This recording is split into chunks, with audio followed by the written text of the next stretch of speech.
میری ایک ایک تکلیف پر اپنی راتوں کی نیندیں حرام کی تھی۔ ایمبولینس کے سائرن کی آواز مجھے کسی ماتمی نوحے کی طرح سنائی دے رہی تھی، اور جب میں ہم گاؤں کی طرح حدود میں داخل ہوئے تو وہاں کی فضا میں پھیلی ہوئی خاموشی نے میرے دل کو مزید کچلا کر دیا تھا۔ میری بیوی صبا جو گھر پر میرا انتظار کر رہی تھی، جب اس نے مجھے ایمبولینس کے ساتھ آتے ہوئے دیکھا تو وہ دھڑام سے زمین پر گر گئی، کیونکہ اسے امید تھی کہ میں ماں کو جیتا جاگتا ساتھ لے کر آؤں گا۔ محلے کے لوگ جمع ہو گئے اور ہر آنکھ میں ایک ہی سوال تھا، یہ سب کیسے ہو گیا؟ لیکن میرے پاس زید کی بے رحمی کا کوئی جواب نہیں تھا۔ میں نے جب ماں کی میت کو گھر کے صحن میں رکھا تو مجھے وہ دن یاد آیا تھا جب زید کی لوگ لگی تھی اور ماں نے پورے گاؤں میں مٹھائیاں بانٹی تھی۔ اسی صحن میں بیٹھ کر ماں نے اس کی دعاؤں کی کامیابی کی دعائیں مانگی تھی، اور آج اسی صحن میں وہ بے غور و کفن پڑی تھی، کیونکہ اس کا سر بیٹا اپنی سالے کی شادی میں مصروف تھا۔ میں ماں کے چہرے سے کفن ہٹا کر اس کے نیلے پڑتے ہوئے ماتھے کو چوم رہا تھا، اور مجھے ملازم کی بات یاد آ رہی تھی جس نے بتایا تھا کہ زید نے ماں کی لاش وصول کرنے سے انکار کر دیا تھا۔ جنازے کی تیاری ہو رہی تھی،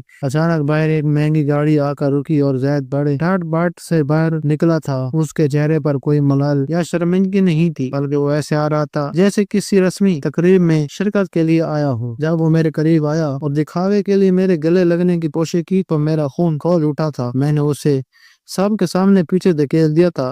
میں نے اس سے کہا کہ جس ماں کو تم نے جیتے جی اولڈ ہاؤس کی تنہائیوں میں مرنے کے لیے چھوڑ دیا تھا، آج ان کے جنازے پر اپنا ناپاک سایہ مت ڈالو۔ زید نے بڑی بے شرمی سے صفائیاں دینے شروع کی کہ وہ مجبور تھا اور گھر میں مہمان تھے، لیکن میں نے اس کی ایک نہ سنی۔ اسی طرح مجھے ماں کے چھوٹے سے کپڑے کے تھیلے سے ایک خط اور ایک پرانی ڈائری ملی تھی جو وہ اولڈ ہاؤس لے کر گئی تھی۔ اس خط میں ماں نے لکھا تھا کہ زید نے دھوکے سے وہ تمام جائیداد کے کاغذات پر اس سے دستخط کرا لیے تھے، اور جیسے ہی وہ زمین جو کھیتوں پر میں کام کرتا تھا اس کے نام ہو گئی تھی۔ اس نے ماں کو اس ڈائری میں ماں نے تمام راتوں کا ذکر کیا تھا جو انہوں نے اولڈ ہاؤس کے ٹھنڈے فرش پر روتے ہوئے گزاری تھی۔ وہاں انہوں نے ایک ایک دن گنا تھا کہ کب ان کا بڑا بیٹا حارث ٹھیک ہو جائے گا اور ٹھیک ہو کر کل سے انہیں گھر لے جائے گا۔ ماں نے لکھا تھا کہ بیٹا حارث مجھے معلوم ہے تو مجھے لینے آئے گئے، لیکن شاید تب تک میں نہ رہوں۔ اس بے وفا بیٹے کو معاف کر دینا، کیونکہ میں نہیں چاہتی کہ میرے مرنے کے بعد میرے بچوں میں دشمنی ہو۔ یہ پڑھ کر میری روح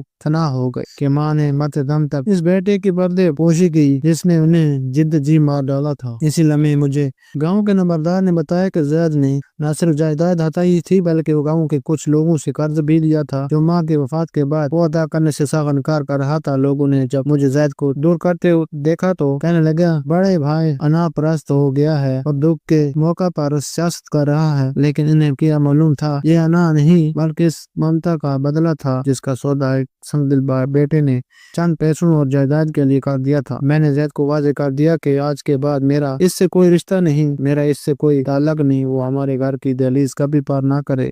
ہم نے ماں کو سپرد خاک کر کیا، اور جب میں ان کی قبر کی مٹی برابر کر رہا تھا تو مجھے محسوس ہوا جیسے ماں میرے سر پر ہاتھ رکھ کہہ رہی ہے ہو کہ تم نے میرا حق ادا کر دیا۔ زید وہیں کھڑا رہا، اسے شاید اپنی جائیداد مل گئی تھی، لیکن وہ یہ بھول گیا تھا کہ ماں کے بغیر، دعا کے بغیر وہ دنیا کا سب سے غریب انسان بن چکا ہے۔ آج میں اس کمرے میں تنہا بیٹھ کر جب یہ سب کچھ لکھ رہا ہوں تو میرا دل بہت مطمئن ہے کہ میں نے حق کا ساتھ دیا۔ لوگ مجھے کتنا ہی کیوں نہ برا کہیں، میرا ضمیر جانتا ہے کہ ایک ماں کی توہین کرنے والا کبھی میرا بھائی نہیں ہو سکتا۔ وقت کا پہیہ ایک جگہ نہیں رکتا اور زندگی ہمیں ایسے مقام پر کھڑا کرتی ہے جہاں ہم نے کبھی جانے کا سوچا بھی نہیں ہوتا۔ برسوں بعد جب زید کے بچے جوان ہوئے تو وہ ایک دن اچانک میرے پاس آیا تھا، بلکہ ایک عجیب سی ندامت تھی۔ وہ اپنی بیٹی کا رشتہ لے کر میرے پاس آیا تھا کہ میں اس کی بیٹی کو اپنے بیٹے کی دلہن بنا لوں اور اسی طرح ہمارے ٹوٹے ہوئے رشتے دوبارہ جڑ جائیں۔ وہ چاہتا تھا کہ اس رشتے کے ذریعے میں اسے معاف کر دوں، لیکن میں یہ سوچ کر کانپ اٹھا تھا جو انسان اپنی سگی ماں کا نہ ہو سکا وہ کسی اور کا کیا ہوگا۔ میرا دل